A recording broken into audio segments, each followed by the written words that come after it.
মৰিগাঁও থানাত শ্যামকানু মহন্ত আৰু সিদ্ধাৰ্থ শৰ্মাৰ বিৰুদ্ধে এখন এজাহাৰ পৰিছে। অসম পুলিচে এজাহাৰখন ৰেজিষ্টাৰ কৰিছে আৰু তদন্ত নিশ্চিতভাৱে হ'ব। যিহেতু FIR হৈছে, আমি তদন্তৰ আওতাত শ্যামকানু মহন্তও আহিব, সিদ্ধাৰ্থ গোস্বামীও আহিব, সিদ্ধাৰ্থ শৰ্মাও আহিব আৰু ছিংগাপুৰৰ যিসকল লোক শেষ সময়ত জুবিন গাৰ্গৰ লগত আছিলে তেওঁলোকো তদন্তৰ আওতাত আহিব। বা ইয়াত এটা কথা ওলাইছে যে আগদিনাখন কোনোবাই জুবিন গাৰ্গক কোনোবা জাগা এটাত পাৰ্টি এটাত লৈ গৈছিল বুলি মই তেনেকুৱাও দুই এটাত ছ'চিয়েল মিডিয়া দেখিছোঁ, সঁচা মিছা নাজানো, সেইবিলাকো আমি চাম। কিন্তু ছিংগাপুৰ কৰ্তৃপক্ষও ইতিমধ্যে ইনভেষ্টিগেশ্যন আৰম্ভ কৰিছে। গতিকে ইয়াৰ যিহেতু প্লেচ অফ অকাৰেঞ্চ ইণ্ডিয়া নহয়, গতিকে ক্ৰিমিনেল পাৰ্টটো যদি কিবা আছে ছিংগাপুৰৰ পৰা পাম আৰু অসমৰ পৰা লৈ যাওঁতে যদি কিবা বেয়া ভাবি লৈ যোৱা হৈছিল সেইটো আমি অসমত পাম।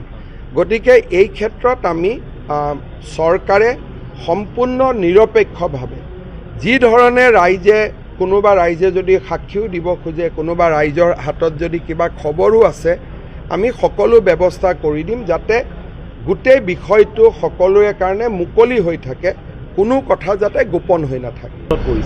মৰিগাঁও থানাত শ্যামকানু মহন্ত আৰু সিদ্ধাৰ্থ শৰ্মাৰ বিৰুদ্ধে এখন এজাহাৰ পৰিছে। অসম পুলিচে এজাহাৰখন ৰেজিষ্টাৰ কৰিছে আৰু তদন্ত নিশ্চিতভাৱে হ'ব। যিহেতু FIR হৈছে, আমি তদন্তৰ আওতাত শ্যামকানু মহন্তও আহিব, সিদ্ধাৰ্থ গোস্বামীও আহিব, সিদ্ধাৰ্থ শৰ্মাও আহিব আৰু ছিংগাপুৰৰ যিসকল লোক শেষ সময়ত জুবিন গাৰ্গৰ লগত আছিলে তেওঁলোকো তদন্তৰ আওতাত আহিব। বা ইয়াত এটা কথা ওলাইছে যে আগদিনাখন কোনোবাই জুবিন গাৰ্গক কোনোবা জাগা এটাত পাৰ্টি এটাত লৈ গৈছিল বুলি মই তেনেকুৱাও দুই এটাত ছ'চিয়েল মিডিয়া দেখিছোঁ, সঁচা মিছা নাজানো, সেইবিলাকো আমি চাম। কিন্তু ছিংগাপুৰ কৰ্তৃপক্ষও ইতিমধ্যে ইনভেষ্টিগেশ্যন আৰম্ভ কৰিছে। গতিকে ইয়াৰ যিহেতু প্লেচ অফ অকাৰেঞ্চ ইণ্ডিয়া নহয়, গতিকে ক্ৰিমিনেল পাৰ্টটো যদি কিবা আছে ছিংগাপুৰৰ পৰা পাম আৰু অসমৰ পৰা লৈ যাওঁতে যদি কিবা বেয়া ভাবি লৈ যোৱা হৈছিল সেইটো আমি অসমত পাম।